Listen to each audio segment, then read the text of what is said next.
Welcome to another edition of Points of Interest, brought to you by the Lebanon Area Chamber of Commerce. My name is Paul Boucher. I'm the President and CEO of the Lebanon Area Chamber of Commerce. And as we do each week, we present to you the activities going on in the Lebanon area, activities that you might want to participate in, or things that you haven't heard about that's going on. And then we have special guests and to speak on a particular topic. And this week being no different, we have two guests that will be with us also today. So, beginning with the activities in the Upper Valley, we have, on Wednesday of this week, we have the Past Book Reading Series. That's in Canaan from 6 to 7 p.m. at the town library, and that's on Route 4. And they read aloud short stories in a warm and friendly atmosphere, as it's been cold in the Upper Valley, as we all know. And so that is on Wednesday evening from 6 to 7 p.m. If you'd like more information, you may call 523-9650. Also on Wednesday night, very interesting program. It might be hard to split your places where you're going to go. New Hampshire Towns and the Civil War in Enfield. And this is presented by the Enfield Historical Society. And Professor Jerry Danielle is the speaker that night. Professor Danielle, if you ever heard him, has a vast knowledge of the Upper Valley, the history of the Upper Valley. He is a retired history professor at Dartmouth College. And he's going to be talking about the Civil War in how it affected Enfield and Enfield's participation in the Civil War by the residents and who have participated. And so this is from 7 to 8:30 p.m. on Wednesday of this week at the community building in Enfield. And it's right there on Route 4, brand new building down there, very, very nice. And it would be a nice evening to get out and do that. Again, if you're into writing or reading, that type of thing, there's a book buffet in West Lebanon at the Kilton, the brand new Kilton Library, on Thursday of this week. That is from noon to 1 p.m. Bring a lunch, and it's an adult group discussing novels and nonfiction works, and this week's topic is the history of Canada. So that is just a nice place to go for lunch, bring your own lunch, and to do that. We have also on Thursday at 5:30 p.m. Home Button-Up. It's a workshop at Hypotherm, and learn a few simple tricks to save on home heating costs this winter. And also you're going to get a tour of Hypotherm and what they do at their particular building. So that's at 5:30 p.m. at Hypotherm at 71 Heater Road. For more information, you may call 802-291-9100 for that. And then Ava has began their series, what they call the Open Studio at Ava Gallery, right downtown here in Lebanon. And it's open for adults, 21 or older. And if you got a hankering to try your hand at painting, sculpturing, metalwork, all of the arts there, you're welcome to participate and continue throughout the winter. On Thursday evenings, you can go there and then Thursdays, as we've had once a month, sponsored by the Citizens Bank and the Lebanon Parks and Recreation Department, a free concert at City Hall.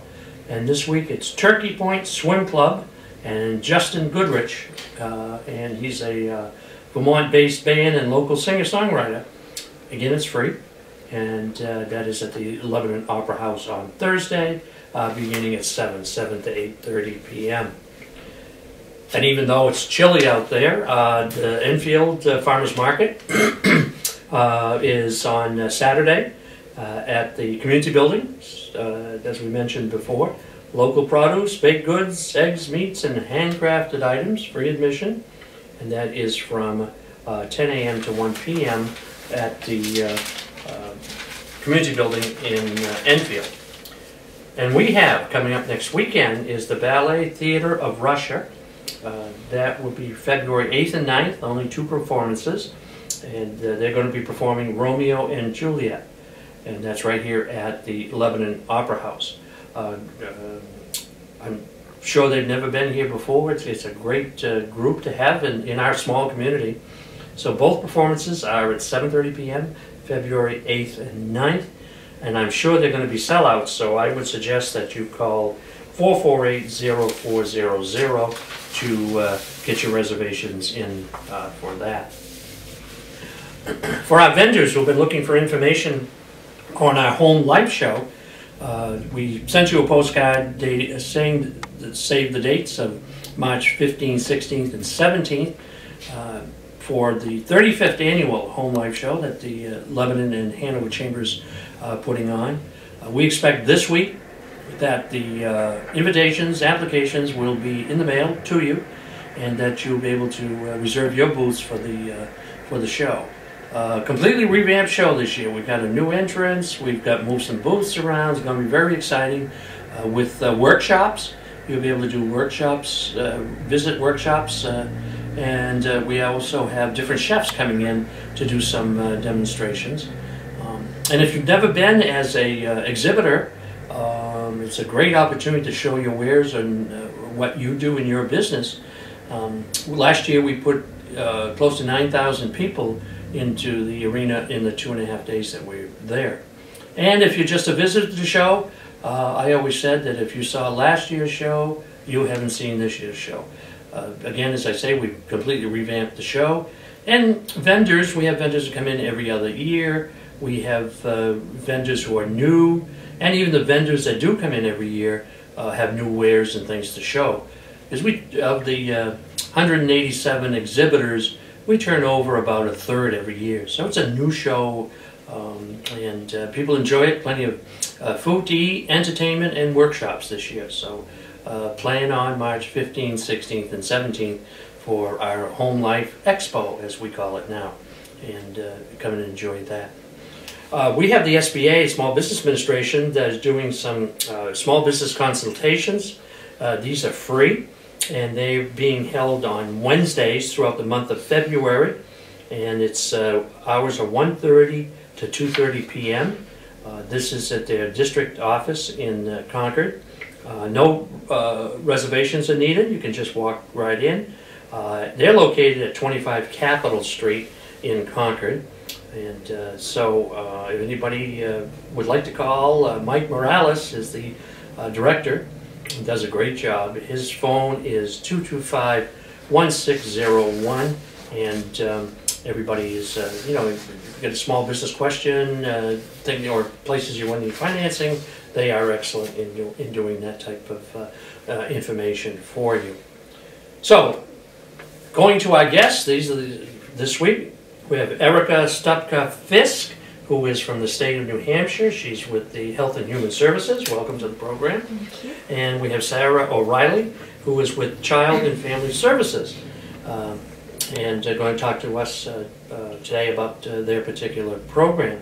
First, Sara, welcome to the program. Hi, thanks for having me, Paul. And your background, where you're from, education, how you get into this business. Okay.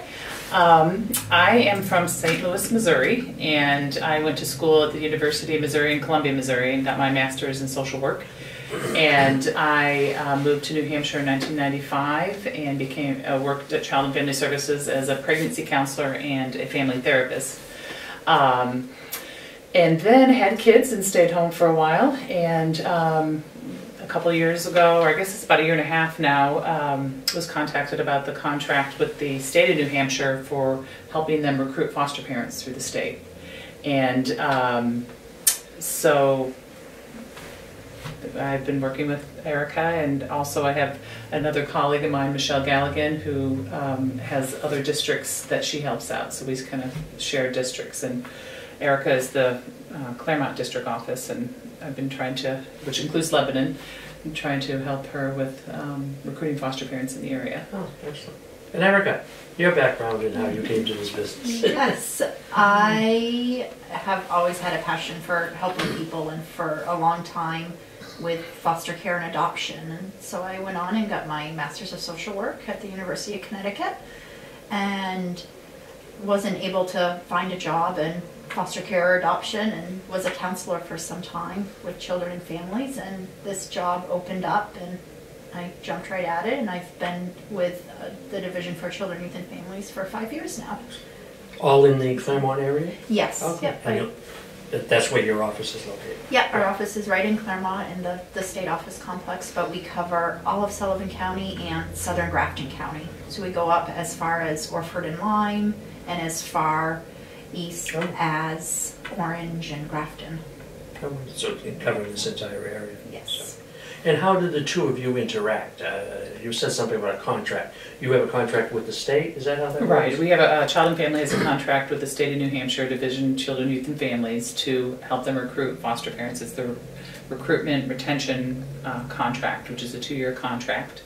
And Erica and I will do presentations together. We've been going to a couple of PTO and PTA meetings, doing presentations. We're hoping to get into, maybe somebody watching will get into the college and Dartmouth Hitchcock Medical Center to maybe have a table, hand out information.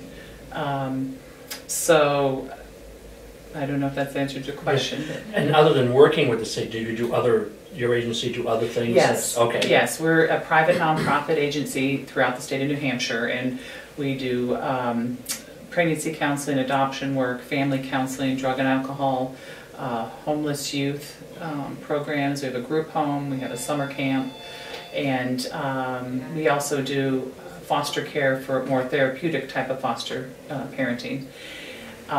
So that's, I think, how we got the contract, is because we are throughout the state, and we have communication with the division on other, when we do parent aids and things like that. Now, have you had an agency here, an office here in Lebanon at some point? Yes, yes, okay. Yes, we do have an agency, and we have the main branch is in Manchester, okay. But there is a Lebanon office on off of Exit 19 that we have. That's it. Did you have an office there? Okay. Yes, we did. I was just looking at your logo and looked familiar, and I said, "Oh, yes." Their logo. We do a here. lot of concert for the causes, and you'll probably see us around then. Okay. The office is right next door to Kilton Library. I know just where you are. Okay, excellent. Okay, yeah. And so you interact with both Erica and so your primarily focus for both of you is, tell me.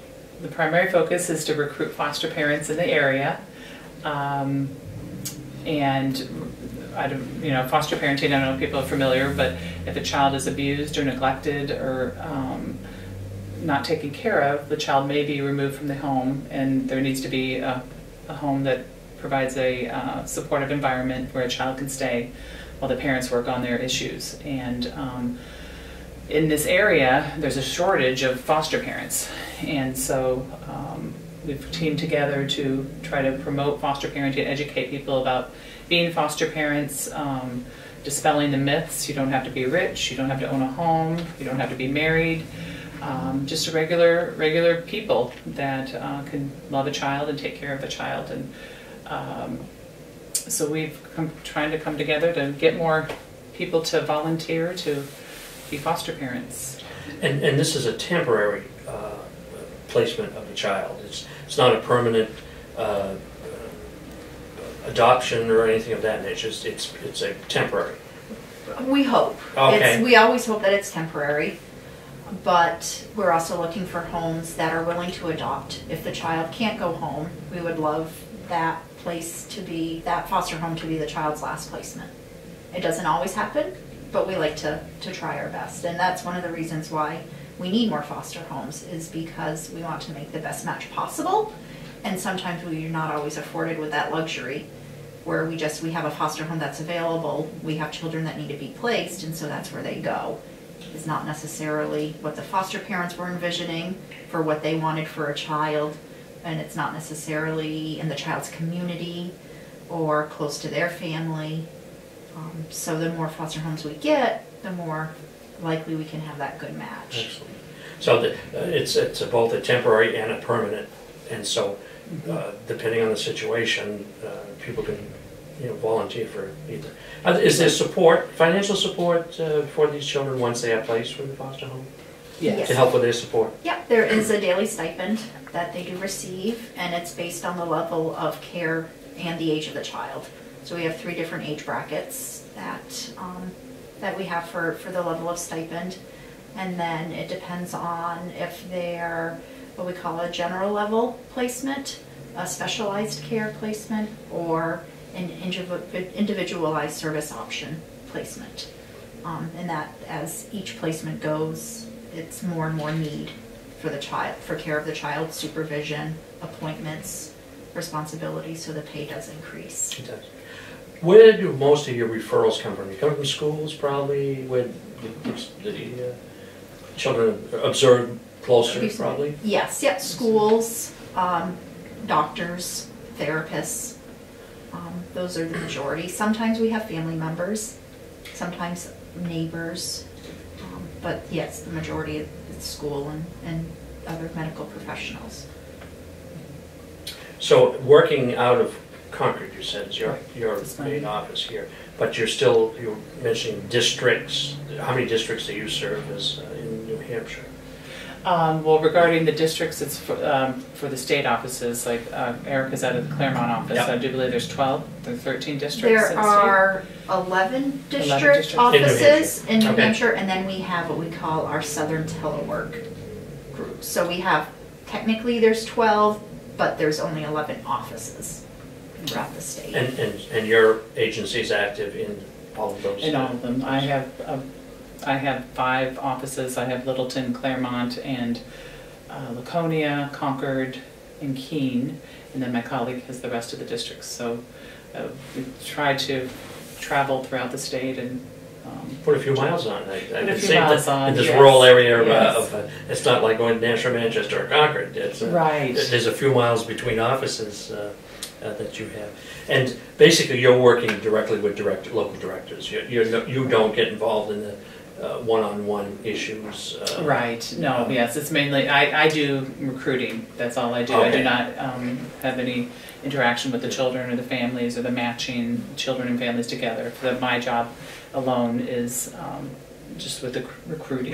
Yeah. And go ahead. My job is recruiting and licensing and retaining the foster homes. So I work very intensely with every foster home that we license, and I also do the home studies on relative providers.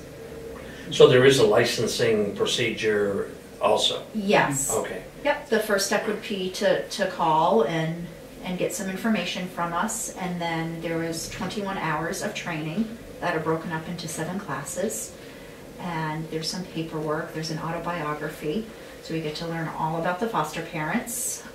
There's some background checks. We do state of New Hampshire, local police, some medical forms just to make sure that they're healthy and their doctor approves of that. A fire inspection, health inspection. Those are the basics. You know, we've talked the other side of the coin here of looking for foster parents and things of that nature. But if somebody, you know, who will be watching the program this week feels there's a need to get their child involved in a temporary, because of a situation at home, you know, coming from the parents, they would contact you. We do not do voluntary services. Okay. There has to be an assessment with a finding of abuse or neglect. Okay.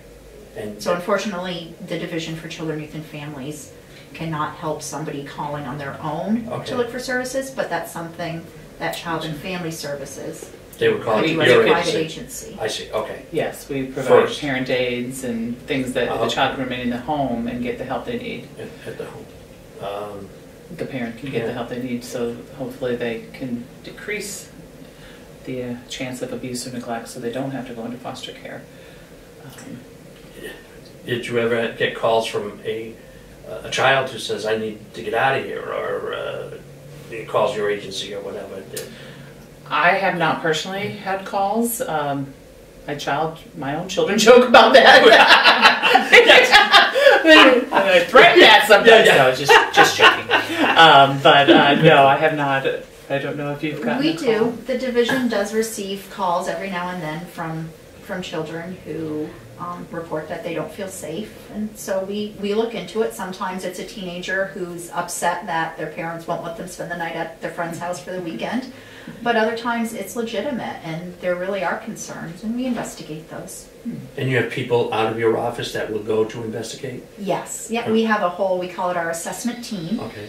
And I think there's about 7 of them, approximately, and they have, our policy is they have 60 days to investigate a report and make a determination as to whether there is abuse or neglect. And then if there is, then we have what we call a finding of abuse or neglect, and then a family service worker then has the case and works with the family long-term to correct those conditions. And if it's a worse situation where a child has to be taken, then do you have to get the support of police officers or things of that nature too? Yeah, the police are always involved when we remove a Okay. child, but it's the division that's actually placing the child into a foster home. With the economy being up and down, mostly down here in the last couple of years, do you find it that your questions or requests or inquiries have increased at all? There was a slight increase. We were concerned when oil prices spiked several years ago, but there weren't as many as we thought for lack of heat. We thought there would be, but there wasn't. Usually beginning of school year and end of school year tends to be a high point as far as calls coming in, because teachers either hear things from kids that's happened over the summer, or they've been able to keep an eye on them those 10 months, and now they're concerned because they are not going to have the eyes on them like they did prior, so then they may make a call. So those tend to be some of our high areas. As we hear about the budget and the new governor trying to balance the budget, get the income, and every agency is having, every department, do you find that you're getting the funding you need to run the program? Within the division, yes. It's the community that's hurting. Okay. It's the mental health agencies that we're seeing, that I hear specifically. I don't work with the cases and the children so much because I work with the foster parents, but I know the lack of funding to mental health agencies has definitely really hurt our families and the help that they can get. That they can get, yeah. I didn't know it would be more stress in the family because layoff or cut back in hours or anything of that nature would affect, the inquiries and the calls that you get. Yeah, and that comes a lot. The stress of not having any money definitely can contribute to abuse or neglect. It's not always the case, but it definitely can contribute. So, somebody wants to be a foster parent. They liked your program today and said, geez, I'm interested. What's their first step? Well, you can call. I brought a couple posters that we're placing around town, and you can call the number here. This is 518-4250, area code 603, and it's for New Hampshire. We take New Hampshire referrals. I know this probably will go to Vermont too. This is the theme we're using. It's Why Not You, and it's a lighthearted theme for just to let people know that why not you? I think people think about helping children and helping families, and this one here says, when I was little, I believed I could fly, disappear, and make a happy family with the magic wand. You have a heart, you have a sense of humor, you have a home, why not consider fostering? And then we have another one here, is a sibling group here. He pulls her hair, she calls him dork, they're siblings forever. You have a heart, you have a sense of humor, you have a home, why not consider fostering? And the 603-518-4250, that will get you to our voicemail, and then whoever calls us, we refer those on to the state so that they can hook them up and tell them about the classes and things like that. But we'd love, if anybody was interested, there is a definite need, and I think we were talking about the economy, that Eric and I talked earlier, that there's a decrease in foster parents, and we wondered if that's due to the economy, that maybe people are going back to work, or even though there's a small stipend, we don't know I don't know the correlation, but we talked about that earlier. That it would affect it. Yeah. Any other particular program that your agency does that you'd like to bring forth I know this is your prime one here. Yes, this is the main reason why we're here. Okay. And not that I can think of. And you're both readily available. Yeah, if and people you want to need give your volunteer, contact so. information? or- And I can also be contacted at 603-542-9544, extension 397. And I would also take inquiries as well. Good, excellent. Well, both of you, thank you very much, Erica and Sarah, for being with us today. And I hope it enlightened our listeners. And if anybody has the urge or would really like to, they'd be glad to talk to you. Again, another program of Points of Interest brought to you by the Lebanon Area Chamber of Commerce. We'll have another program next week, and we'll see you then.